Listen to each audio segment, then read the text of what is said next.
You are listening to selfdiscoverymedia.com, where illumination and inspiration is but a click away. With so many genre topics for you on everything that you need to know in life. We celebrate and share the people who have taken the journey before you and who are now here to serve you with their wisdom and their knowledge. The next show coming up is... Good day, everybody, and welcome to Recovering the Whole of You. My name is Dr. Kitty Adley, recovery expert physical therapist from handling your health, wellness, and rehab in the Bahamas, but treating everybody beyond. I am so happy to have with me today Dr. Heather Flexer in here. We are so excited to have you. Thank you so much, Heather. And we'll be talking about healing backs and wounds. This is exciting. So we have a power-packed physical therapist in here today talking about how we're going to take care of our backs and how we take care of our wounds and the results of wounds. So I'll just let Heather start by just telling us. Heather, tell us about yourself and how you got to be where you are at this present moment. Well, it's been quite a journey. I've been a physical therapist for 18, almost 19 years now. I've worked in probably every setting possible, but early on in my career, I was actually injured on the job. I had a patient fall on me. I herniated some discs. And I mean, that when you're injured yourself, it really just changes how you work with people. And I had always had an interest in wounds. So after kind of realizing like I'm probably not going to be able to physically treat people the way I wanted to, I kind of went into another direction, which was specializing in wound care. Okay. So with that, I wound up working for a DME company and providing dressings, and went out and educated a lot of nurses and therapists in the Northeast USA, traveling all around to different nursing homes and long-term care facilities, hospice organizations, kind of teaching them how to treat wounds, teaching them how to dress wounds. So it was just like completely different than what most physical therapists do. So I really got a whole lot of experience out there. Okay. Yep.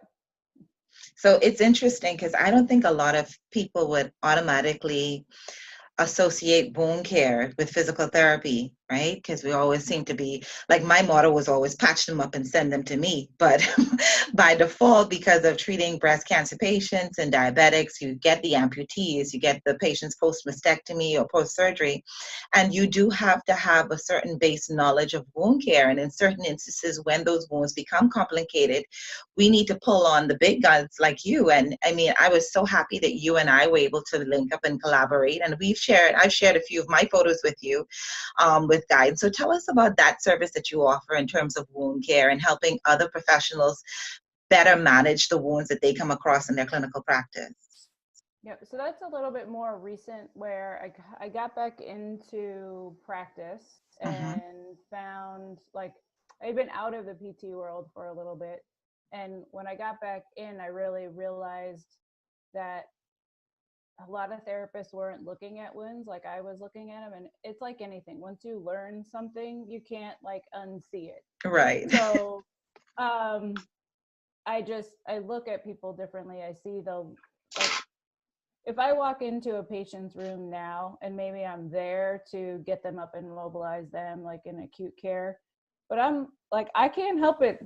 Those like venous insufficiency, lymphedema legs are like staring at me. And that's all I want to do is talk to the patient about that. And they're like, why are you asking me these questions? And really what I found is that if you're not, as a therapist, if you're not like aware of what's going on, and what where the patient maybe is in that healthcare system, you're not going to be able to offer them pieces of advice. It's just like they don't have access to care sometimes, like wound clinics maybe aren't available. They're not giving them the care they need at the doctor's office, quite possibly. Mm-hmm. The doctors don't really know like wound products. And a lot of patients, it's really expensive, it's time consuming. Mm-hmm. And so they're not like doing the care that they need. And what I found was physical therapy is probably a fantastic way because it's covered by the copay is a little less. It's going to be covered by their insurance. And we offer so much as therapists to help heal the wounds. I mean, a lot of them are from circulation issues, diabetes, like recovering from surgery, and these things all kind of flare up and they're already in our care. Like if we could just hone in a little bit on the wound piece, we can really like help them. And also I know many therapists are struggling to get clients and keep clients and have them continue a plan of care. But if you could not only talk about like, oh, your back pain, but also like, hey man, those legs, they don't look so great. Like what's going on with that foot? So it's just a different approach, but I've found it's something that is needed in the community and is a great opportunity for therapists to get more involved with their current clients. Yeah, I think it's fantastic. And then I know having you definitely in my Rolodex or my contact list, you can hear my age, Rolodex, is an asset, right? I knew what you meant, so. So when we do get stuck, when we do get those complicated patients that we don't want to turn away and we want to try and give them a comprehensive, holistic approach to care, I just think it's so awesome to have you that we can send you a message, send you a photo, and then you can talk us through us and help us assess the patients. And if we're able to meet the needs of those patients, treat them there instead of putting them in another loop. Like you said, it's expensive. Is it actually available? So, what you're doing is fantastic. And I really, really appreciate that. I'm still working through like all the aspects of that. But right now I'm working with the therapist directly where I'm, they send me pictures or we do a consultation or a video, just trying to help them understand, like, can you treat this wound in your practice now, or do we need to refer them out? Is this really like problematic? And sometimes it's just a quick picture and it's just like an ease of mind for the therapist too. Like, oh, shoot, I don't know if this is right or not. So I need someone to like ask. And then also, more recently, I started trying to reach out to people directly that are wounded, and I've been getting a lot of great feedback with that. So that's, kind of a direct, I'm going wherever I'm needed. But that's so important, because that's one of the reasons why I decided to start this podcast, because you don't know what you don't know until you realize you didn't know it. And I think we have so many gifts and so many services and so many skill sets. We're not putting it out there for the public to understand that there is help. There are ways that we can do it, and there's a comprehensive approach. As physical therapists, we're movement specialists. Our whole job is to make you function better. And the way your skin looks, the way your body feels, all of that is encompassing. And we want to make sure that we don't leave anything undone as we move towards it. So thank you for what you do. And thank you for picking up this niche. A lot of us run from it. We really run from it because we're overwhelmed, or we just feel that we're not trained, and we probably aren't, but you're providing that bridge and that access to information and support. So that's really, really good. So in your years of dealing with wounds, what would you say would be some of the greatest challenges to wound care? Besides the lack of information or access to care? Some of it is like old, not like wives' tales, but like, what we thought, you need to dry it out. Like people almost go back to like,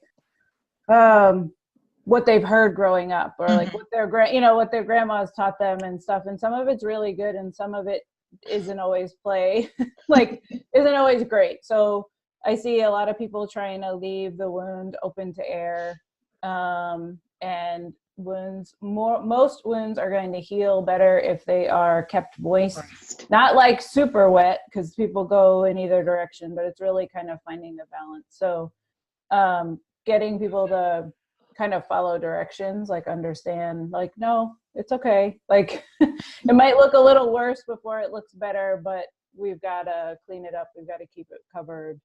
And that's huge. And then probably doctors are the big, sorry, I'm going to say it, but like they use a lot of gauze dressings and they're, using pretty outdated care. Right. And if someone is completely healthy, no other medical issues going on, then maybe they would heal just fine with gauze and open to air. But a lot of times the folks we're seeing have lots of comorbidities. They've got lots of complications. Maybe they're not so compliant with the recommendations that we make.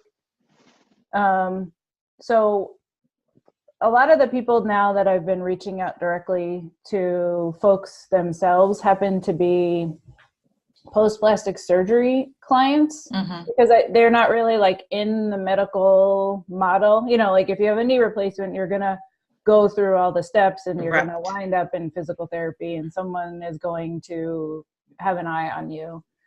So those people get treated right away. But if you have like a tummy tuck or breast reconstruction, you may not be getting normal care. And a lot of people that I'm seeing are not being cared for appropriately. Like they're being told just keep putting gauze on it or leave it open to air. And they're winding up with like a lot of complications. And that just breaks my heart, because I mean, you spent so much money to look better, and then to have the wound like not heal well. And oh yeah, goodness I see that a lot here, because a lot of these patients require lymphedema or lymphedema therapy to get rid of that excess fluid afterwards, and there's a lot of bruising, especially when they do the abdominal procedures. And they pick at the scab because they don't like the way the scab looks, or like you said, the gauze. And when you lift that gauze, when they remove the gauze, then comes up that new fresh tissue that we want to heal, and you're like, oh my God. And then it's so I totally get it. Totally get it. And I find too, like we said, the lack of information isn't there very much, in terms of you have the surgery, you paid your money, they keep you in for a day or two or whatever, and then you're home to fight it.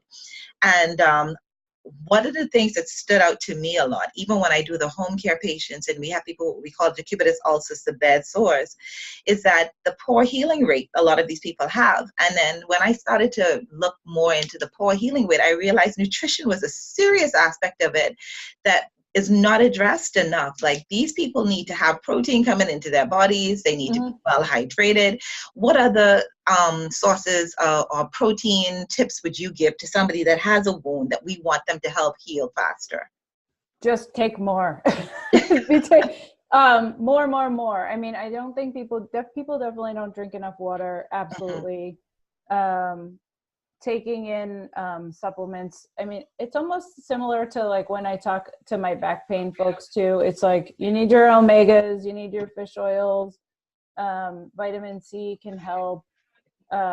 Being mobile can help. Like if you're not getting circulation, you're not going to heal. So even though like your inclination might be to, I'm hurt, I'm going to sit around, you really do need to get moving, and gently, but moving any way that you can, pain-free. But protein wise, I honestly don't remember the milligrams, but just taking in some every meal, whatever you like, whatever you can your palate is good for you. Just take in more. And if you don't, then there's plenty of, protein shakes and supplements and things like that you can incorporate. But protein is huge, because if you're draining and leaking fluid, that's like a protein rich fluid that's coming out of your body. So you need to give it more. And that's all the building blocks of building your skin back up. So you need to have the protein, you need to have collagen. So you've got to take in healthy foods, and always like greens and fruits and eating your colors and all that good stuff for sure. So all that's like super important and needs to be done. Yeah, I think one of the things too, you find these things out by trial and error, unfortunately. And I remember being very young as a physical therapist, and I had a patient that had had a carpal tunnel surgery, and the wound just kept bleeding, like it just bled and bled and bled. And what we found when I did her history and I took in her, like you talked about supplements, she was taking a lot of vitamin E. And whatever the normal dose was, she was doubling up on it. And then that's when we realized that this is one of the supplements that you stay away from. Yep. Right? And so I think too, when patients go in for surgeries, especially probably to our patients that are going for cosmetic surgery, that these are the conversations that we need to have, the foods that you need to avoid, because people think automatically all supplements are good, but there are some supplements that should be avoided at particular times. And I know definitely vitamin E is one of them. What other ones would you say to avoid, or foods to avoid when you're trying to heal a wound? Oh, way to put me on the spot. Foods to avoid. Well, a lot of times you don't want the the inflammatory foods. So usually with healing, and then especially if we're talking with diabetics and things like that, we've got to work on the carb intake, the whites, the flours, the sugars, because it's bringing all the inflammation to the body, not in a good way. So what else do we want to avoid? I don't know. You're going to have to edit that part. I don't know. No, I think this is awesome, because this is when we come back again and we talk about this. These are the things that probably our listening audience is going to want to ask more of. So we'll definitely look that up and we'll put that in the comments below. Okay. Because, these are conversations that we need to have more. So, foods to avoid. I'm writing it down. All right. So when we give her no alcohol, no smoking, you want to avoid smoking. Yep, definitely. Yep. Cut back on the sugar intake. Right. So we'll definitely put those down in the comments, and we get all of that compiled, nice information for you. So we talk about wounds, and at the end of the wounds, there's a scar, right? How many times physical therapists are haunted by the patient's scar? We have all of these things happening all over the body, and we can't figure it out. And they're like, yeah, but you had abdominal surgery back then. And the patients are like looking at us like, so what does that have to do with my back pain or my shoulder pain or my difficulty in breathing? I'm sure you see a lot of that in your practice. Yeah, absolutely. So my physical practice is mostly targeted towards back pain patients. So they're relatively active. They just have this flare up that happens all the time. And that's really like because of who I am and having back pain and sciatica that I'm always wrestling with. And so many times working on someone's back and their issues, and I roll them over and they've got like a huge abdominal scar. They're like, oh yeah, I've had a kidney removed or this. And I'm like, what? Like, why didn't you put that down on the form? Yeah. Like, oh, I've had 3 C-sections, cut in the same spot. And you're like, maybe that has something to do with all this pain that we can't get rid of. But I think a lot of people, you hear about needing to do scar massage. Like I had a C-section and I had a lot of pain, and they talked about, scar massage, but like nobody really showed me how to do it. And I think, as therapists, we show someone once, or we can get into that trap because we have so many people to see. There's so little time. There's so much we want to tell you, right, that we maybe don't cover it as well. And maybe not like as long as we need to really encourage people to continue to work on the scar, be more aggressive. Like it's not really just light. It's like, you got to get in there and like work on some stuff. And as you heal and your sensitivity gets better, you can get in there more and work a lot harder on your scar tissue. But I mean, there are people that have their whole practice on like myofascial release. And it's working on these old adherent scars. So these little cuts and these little surgeries aren't like benign. It's not every time somebody goes in, they're messing stuff up. Right. And it does take work to continue to work on it. But yeah. That's another thing that I found that we had to educate patients on. I was so fortunate because I really lucked out. I find my first course that I ever did graduating as a young PT was myofascial release with John Bonds, and that completely changed my approach to practice. I believe so much in touch therapy, feeling the patient. And like I always tell them, I have to hear what's going on by feeling you with my hand. And you're able to see how well tissue moves, the muscles would move, the skin would move. And from the lack of movement, we could almost sort of see where we're going to have issues. Why isn't the person able to sit upright the way we want them to be? Why can't they take a full breath? What's limiting the movement? And I think often enough we don't talk about it after surgery and after wounds, because these scars can really, really do some damage to you. And like you said, it looks very innocent on the surface, but deep down, there's a lot going on. And where I find it really interesting is in the back surgery patients as well. Because we think we are fixing the problem, and in a lot of instances, we are trying to correct something. But in your field, in your practice, what have you seen manifest with patients that have had back surgery? So I know backs are a big thing in your practice as well. Luckily, I get a lot of folks that I see like in my personal practice that are trying to avoid surgery. So many of them haven't had it. But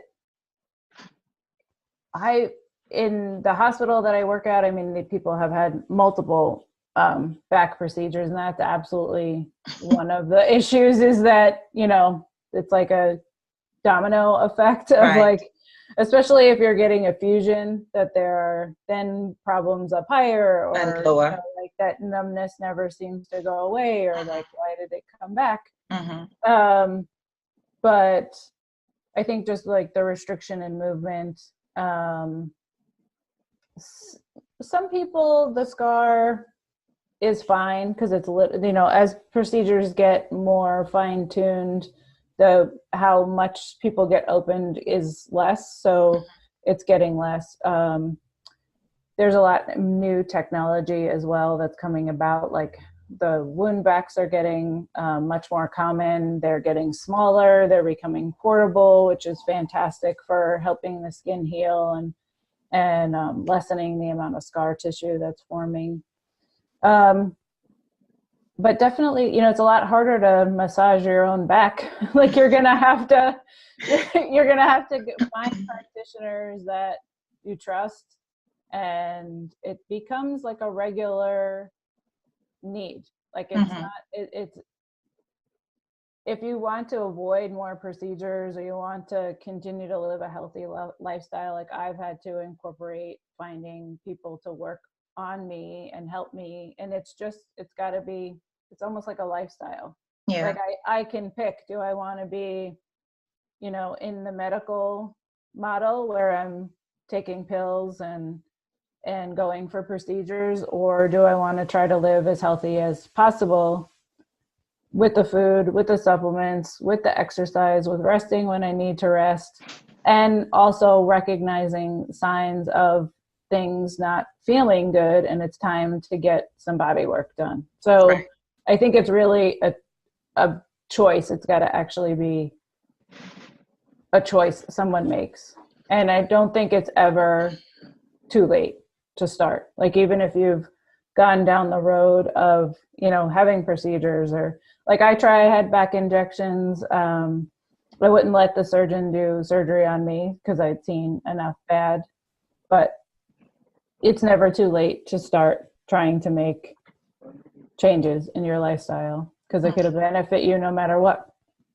And even if you've had a surgery, if you have pain, you don't really know where it's coming from, but you're having generalized pain. It's fantastic to start trying to find a clinician that you trust, because they can help prevent you from needing to go down that medical path.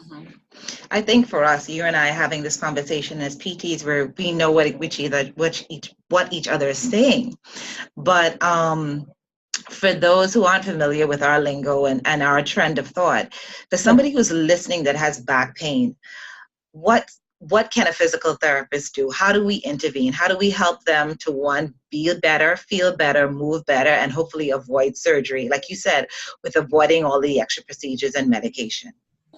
Well, a physical therapist is, of course, they're going to start off by doing an evaluation and trying to hone in on where that pain is coming from. Because, like, sometimes with my back pain, I really think it's my hip, but it's only because I know that it's my back. Do I know it's my back? Otherwise, I would probably think I needed a hip replacement.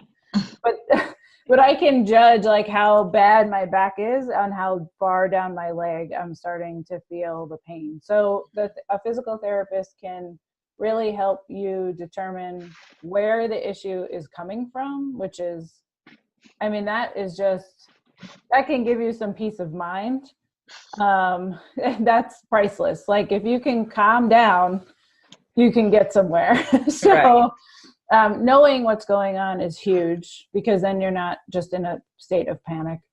They're going to help you figure that out. They're also going to help you figure out which exercises to do, what not to do, how you can live an active lifestyle by teaching you what exercises are good for you. And then they're going to help progress you, as, you know, if you're following everything they're doing, and you may go up and down with like how compliant you are. We all do that. They're going to help progress you along the path. And then you kind of know what's going on with you and how to improve overall. So a therapist is really a fantastic person to have in your Rolodex. I know. We always, we hear the term try PT first, and people just don't understand how important it is to have a physical therapist see you on the outset of any issues that you have, because like you said, our skill sets allow us to look at you, to see the way you move, to see the way your body presents, to talk with you and figure out, what do we need this body to do? Are you a sedentary person that has to sit down at a computer for prolonged periods of time? Are you somebody that's more manual, like a factory worker, or somebody that's more hands-on in terms of lifting and moving, or in terms of vocation, if you're a police officer, defense force officer, these kinds of things. And what we do is we take all of that information and put it together. And I can't remember the statistics, but I think back pain is like the leading cause of what is it called? Absenteeism in the workforce. And if we have good back programs, good structured treatment protocols for you to have to follow, we can definitely help. I know, Heather, you offer televisits. I offer televisits as well. And sometimes it's just a conversation, like she says. Make sure that you ask the right questions. Don't be scared, for lack of a better word, into these procedures, because I always tell people, do your research. Look at how many failed procedures have happened. Make sure to talk to somebody before you go ahead and do something that's very invasive. Like, we always believe in conservative treatment first. There is a case where you have to go and get surgery. We don't disagree with that. But I think so many times back pain can be addressed more comprehensively and earlier if you talk to a physical therapist, if you see a physical therapist. So that's my plug for physical therapy on this call. So Heather, as we wrap up, anything else you would like to share with Better Wounds and Better Wellness in terms of your service offering, something that we may have not discussed as we talked on the podcast earlier? Yeah, absolutely. So, Better Wellness PT is more of my back pain kind of outreach, and you can find me on Facebook, and I put all my common recommendations into kind of a resource book, and we'll get that link available to you for anyone that wanted it. But really, like, my baby and my passion through all this is really wound care, and determining and really seeing that I can help clinicians help you, and I can help more people if I help more clinicians. So through Better Wounds, I'm starting to do a lot more outreach. I do quite a few live posts on there. I take questions on there. I take pictures and give advice. So that's all on there. I can do consultations as well. For any clinicians that are interested, I put together an incision course. And in June, I'm really excited. I'm going to be hosting a live virtual summit on post-op incision care. So that's going to be a much bigger deal, a little summit that I'm working on. So lots of things in the works, but you can find me on Facebook, and that's a lot of where things go down for me. So yeah, I'm out there and I love it. Like, you have questions or you're really struggling with something, feel free to reach out. Great. Thank you so much for your time. I hope everybody that's listening, we were able to give you some nugget of information that you haven't heard before or you needed to be reminded of. We will put all the information below. We have some things to work on, foods to avoid, foods to add in with wound care, with wound healing. And anything else that you would like Heather or myself to expand on that you've heard in this call, please put it in the comments below and we will definitely work on it and get that information out to you. It's about giving you the tools that you need to recover the whole of you. And it is a dynamic process. Wellness is a dynamic process. We never stop. We're constantly on the journey. I am honored to share this information with you, and I'm honored that you took the time to listen. Have a fantastic day, everybody. Dr. Kitty Adley from Handling Your Health, Recovery Experts, signing out. Have a great day. We hope that you enjoyed the show and were inspired. Come and visit us at selfdiscoverymedia.com and see what other shows we have for you. And please do visit our selfdiscoverycommunity.org and see how you can be a part of giving back. Thank you very much.